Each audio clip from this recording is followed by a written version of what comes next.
who would declare of us, don't listen to Imran Hussein, who for 15 years now was able to see that this is coming.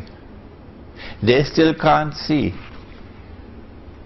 that it is coming. They cannot understand the Arab Spring, that it is preparatory to the Arab slaughter. A number of things are taking place at the same time now. And I want to introduce you to some of these pieces of the jigsaw puzzle, so we can try to put them together. I don't have to repeat what Dr. Mira has I don't know how he did it, so brilliantly put all those pieces of the economic and monetary jigsaw puzzle together. But I have to expand on what he just gave to us. Additional to the economic and financial and monetary crisis of the moment, there's something else happening since 9/11. A proliferation of wars in different parts of the world, mostly the world of Islam. And if you notice something, in nearly all of these wars, or in fact in all of these wars, it is Uncle Sam. It is Uncle Sam who has to send his troops most of all. The American military is involved up to its throat. Yes, there is help from NATO, from the rest of NATO. And there is a pocket of presence, support from Japan and from Australia and from other places, but that's token support. But the brunt of the fighting is being done by the American military.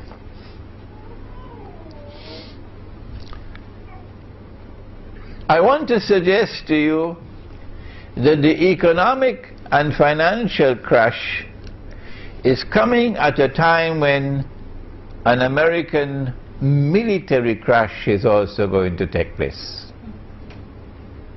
It's not just the US dollar that's going to crumble. No. That the United States has been led by its nose to a trap where it will overextend itself. And the one that is leading the United States, I hope they're listening to me in the American Armed Forces, the one who is leading the United States to a military trap are the Zionists who control the US Congress and the State of Israel.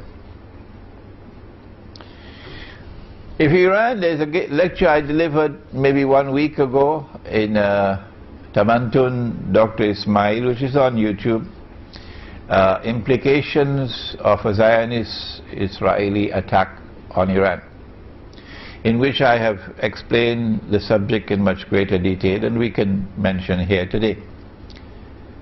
That as soon as Israel attacks Iran, and I am anticipating that Israel would not want to deliver a knockout blow to Iran, because Israel wants Iran to remain strong. Why? Because Israel knows that Iran is going to respond by attacking the American troops in Iraq, where Iran has the advantage of geographical position. And Iran has a second advantage of the majority of the population of Iraq will be supporting Iran, because they are Shia. And even the Sunni in Iraq would want to use this opportunity to deliver the death blow to the United States, in particular, and to NATO in Iraq. And so the implication of an Israeli attack on Iran is that the United States is going to be back to the wall in Iraq, fighting for survival. I have also suggested, and remember, I can make mistakes, and I have made mistakes in the past. I am anticipating that Iran will also attack and take Bahrain, which should not be easy for them. That should not be difficult for them. And once Iran takes Bahrain, remember again the same situation, that in Bahrain the overwhelming majority would be in support of Iran, and a small and strange minority of oppressors would be opposing Iran in Bahrain. So Iran will have the majority population of Bahrain on its side, because they're mostly Shia. Once Iran takes Bahrain, then Saudi Arabia, which is now, after India, Israel's most strategic partner in the world. Saudi Arabia will now call on the United States. It's probably already prearranged. Maybe they have a secret defense treaty. And the United States Congress will ensure that the United States Army, armed forces have to respond and send American troops into Saudi Arabia. And guess what's going to happen? The United States, I am anticipating, is going to face military defeat in Saudi Arabia and Iraq from Iran, because the advantage is on the side of Iran. And if the United States uses nuclear weapons, that's it for Uncle Sam. And so we're seeing not only a financial crash taking place, but also a military crash about to take place. The wars that the United States have been waging, particularly since 9/11, and the monstrous lies which they've had to tell about 9/11. You know, I have said that there are three kinds of lies. You heard it. There are ordinary lies, and then there are great lies, and then there's 9/11. The only people who are now holding on to 9/11 and the official explanation of 9/11 are your governments and your newspapers, you know, mainstream newspapers and television stations, who know that they cannot cross the line. They are slaves and servants of you know who. So around the world the people are waking up, and around the world there's growing resentment against the United States, to the extent that I have a student here in KL who is an American, who was born in the United States, who speaks with an American accent and is afraid to go to Pakistan. Why? Because if I go to Pakistan, although I look Pakistani, once I speak with an American accent, I'm going to be in danger. I'm going to be in danger. This growing resentment against the United States of America around the world was just demonstrated in a very dramatic way in South America.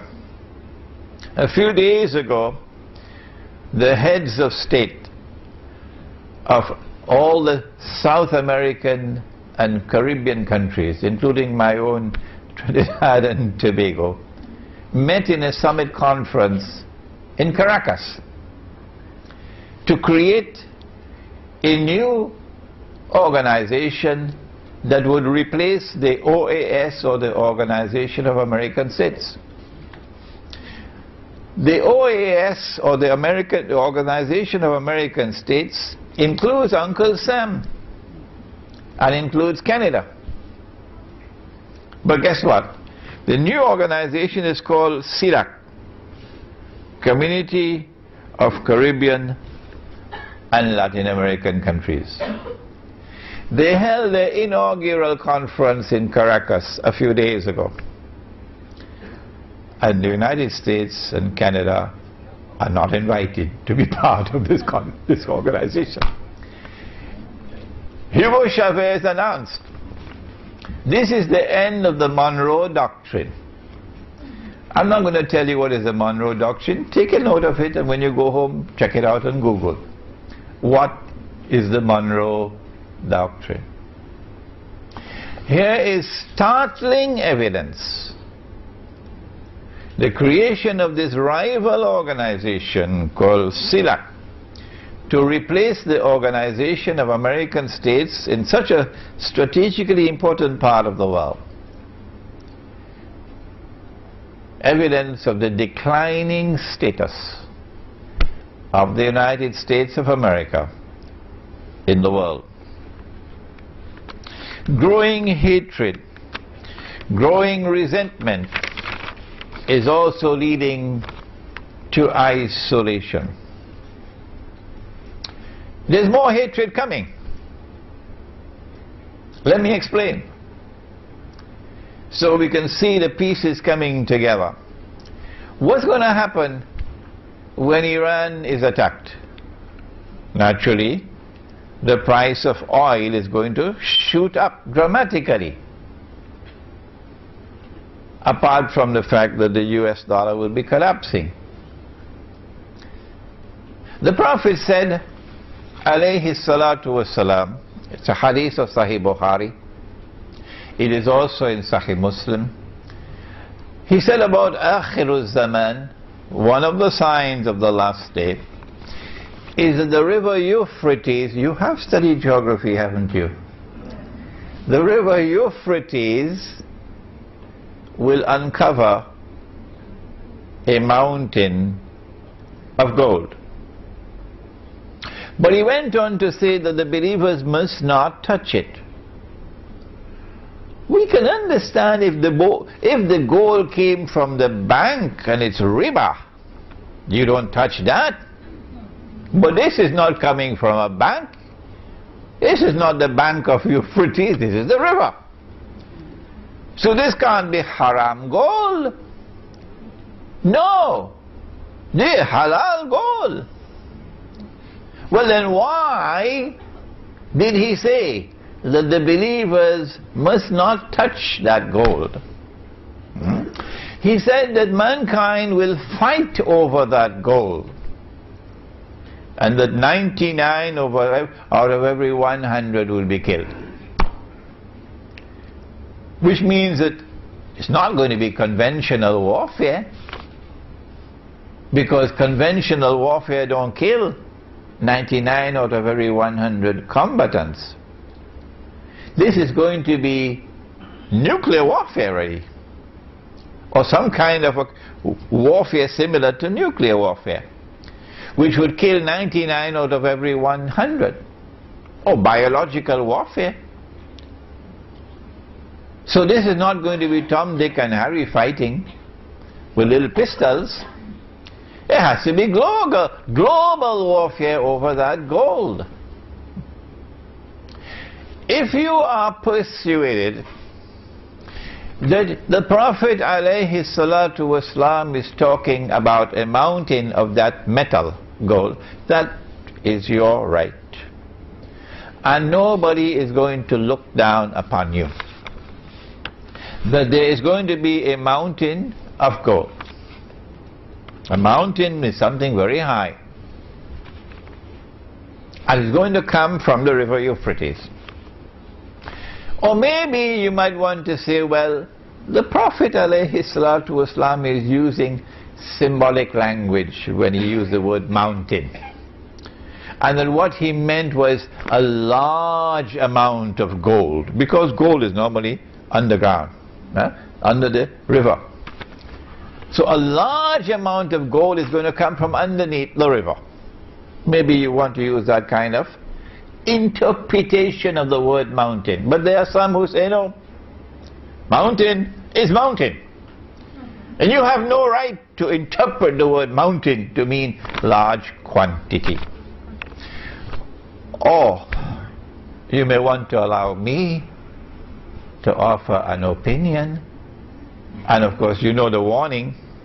Whenever Imran Hussain gives an opinion, please do not accept it.